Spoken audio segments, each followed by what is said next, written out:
Over the last few months, there has been a ton going on with everybody's favorite arena rock band, Journey. Just days ago, the band kicked off their 50th anniversary Freedom Tour, but more importantly is the absolutely massive amount of drama surrounding the band, including lawsuits, credit cards, Donald Trump of all people, and much, much more. And now it looks as if it may have reached its peak, with lead singer Arnel Pineda saying that the band can fire him at any time. So today, we're going to take a look at the entire story, revisit what has led to all of this even happening in the first place, and find out just what the hell is going on with Journey. By the way, I apologize for the piss poor lighting today. I normally try to film these at night so you don't see any light in the background, but moments before I went to film this last night, a pipe in the toilet exploded in the bathroom, basically flooding my house. So it is what it is. Here we go.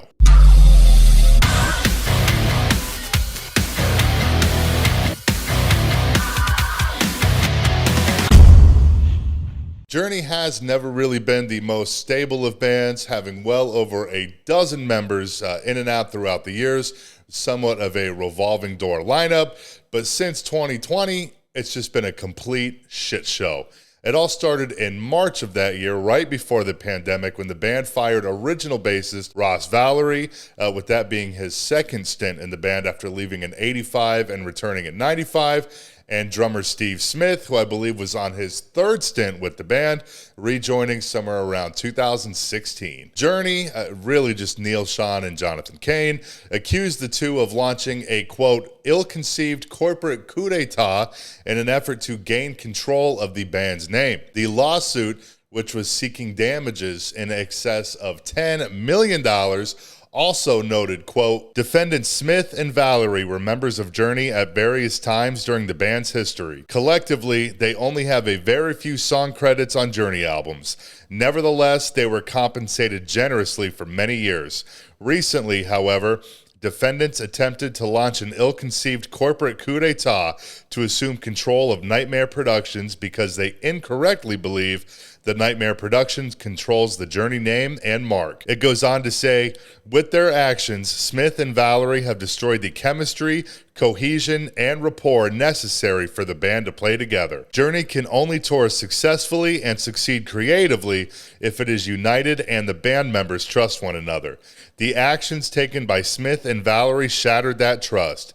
Schon and Cain have lost confidence in both of them and are not willing to perform with them again. Ross Valory went on to countersue the band just a month later for breach of contract and emotional distress, but all of that was eventually settled a year later in early 2021 when Journey's management at that time, Q Prime, released a statement saying that all parties had resolved their differences and reached an amicable settlement agreement. After the settlement, things remained mostly calm in Journey's camp, all things considered, for about a year and a half, until September of 2022 when former singer Steve Perry sued the band over a trademark issue after Schon and Cain had acquired the trademarks to 20 Journey songs, including some massive hits such as Any Way You Want It, for use in merchandising through a separate company that the two had formed without Steve Perry's permission. Steve Perry's petition noted, quote, no partner may authorize, approve, or disapprove any use or exploitation or grant or license any rights in or to any group compositions in whole or in part, including without limitation the titles thereof, in connection with any product or otherwise, without the prior written, unanimous consent of all of the partners. After news of Perry's legal action started making the rounds, Neal took to social media, as he often does, expressing his thoughts on the situation. The post, which I'll put up on the screen, reads, what a bunch of total crap. Here's how it goes, friends. John Cain calls a board of directors meeting out of nowhere. Then before I find out about the meeting, Jonathan came to me and said he didn't like what Ross Valory, Steve Smith, Steve Perry, and Herbie, the band's former manager, were planning. On that meeting, Steve, Ross, Smith, and Herbie voted myself and Cain off the board of directors, and Steve and all voted Ross in my place and Smith in John's. They all knew at this time I had been investigating our trademarks for years, trying to get to the bottom of all corruption, as we found, my wife and I, that nothing had ever been trademarked besides our music. They all went for a takeover and it didn't work. Quite simple. So my wife, Michelle Schon, found a legitimate trademark attorney that wasn't in the corrupt musical circles, and we were then successful in attaining it to protect everything we built. We had been getting ripped off since the beginning until I shut it down. So the question is, why did nobody else's attorneys, and Steve's, who was actually ours at one time also, and individual band attorneys and accountants, and other so-called trademark attorneys help us do this? It was a giant corrupted ring of people that either management or accountants hired to work for us, cashing in on all our merchandise until now. At this point, I decided to go for all album titles as well as song titles. The more we got educated on how songwriting and copyrights have nothing to do with trademarks. You haven't heard the last of this, friends. We are going to peel back the onion. Neal Schon, Journey lead guitarist, founder, manager. Woof, goddamn, that was a lot.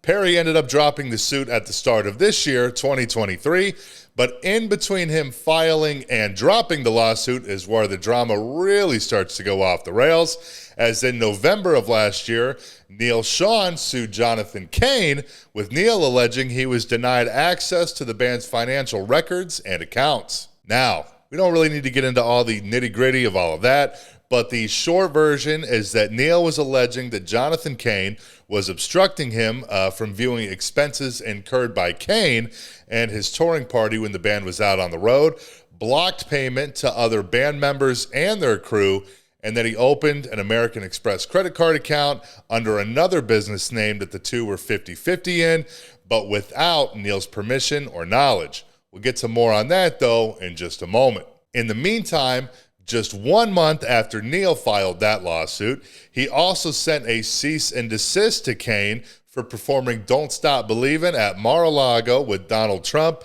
and with Marjorie Taylor Greene assisting with vocals on the chorus. But honestly, I don't even really understand the surprise from Neal, as I guess Jonathan Cain's wife, Paula White, she's not only a televangelist, but supposedly Donald Trump's spiritual advisor, whatever the hell that is. I just don't see the surprise there, unless Neal didn't know who Cain's wife was, but that's just completely impossible. Anyways, the letter in part read, although Mr. Cain is free to express his personal beliefs and associations when he does that on behalf of Journey or for the band, such conduct is extremely deleterious to the Journey brand as it polarizes the band's fans and outreach. Journey is not and should not be political. Mr. Cain has no right to use Journey for politics. His politics should be his own personal business. He should not be capitalizing on Journey's brand to promote his personal, political, or religious agenda to the detriment of the band. Cain responded in retaliation, saying, quote, Neal Schon should look in the mirror when he accuses me of causing harm to the Journey brand. I have watched him damage our brand for years and am a victim of both his and his wife's bizarre behavior. Neal sued Live Nation twice, losing both times and damaging our ability to ever work with them again. Neal outrageously tried to take away trademarks from Steve Perry.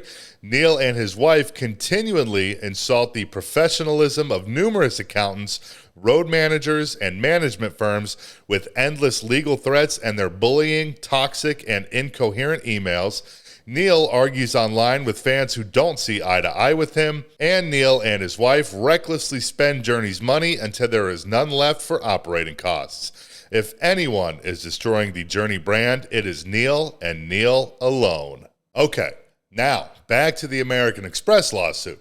Just a couple of weeks after Steve Perry dropped his trademark lawsuit, Jonathan Cain countersued Neal Schon over the American Express issue, saying that it was Neal's own actions that led to the restricted access, as allegedly Neal spent over $1 million for his own personal expenses, including almost $500,000, $400,000 to be exact, at various department stores in New York City. What's crazy to me about all of this, though, is that these two guys are actively on the road together as we speak, still both touring with Journey. You gotta wonder what the backstage is like at these shows. Has to be a massive cloud of tension back there. Hell, they probably only see each other on stage, I would imagine. They probably even stay in separate hotels, as that would lead to another lawsuit, I'm sure. Now, the current issue with vocalist Arnel Pineda, who, by the way, I guess has been in the band for over 15 years now, which is crazy. Last month, Neal had attempted to bring original keyboardist Greg Rowley back into the band, but to no avail. Neal's wife, Michelle, who, by the way, is a former Real Housewives star, went to Facebook, which is hilariously a joint account between her and Neal, to make the following statement. 2 band members of the Journey current lineup are adamant no against Greg Rowley to return. She later added, Neal Schon and Greg Rowley will be somewhere together at least one time this year in honor of what they began in 1972. Faith, let's ask God to find a way for them.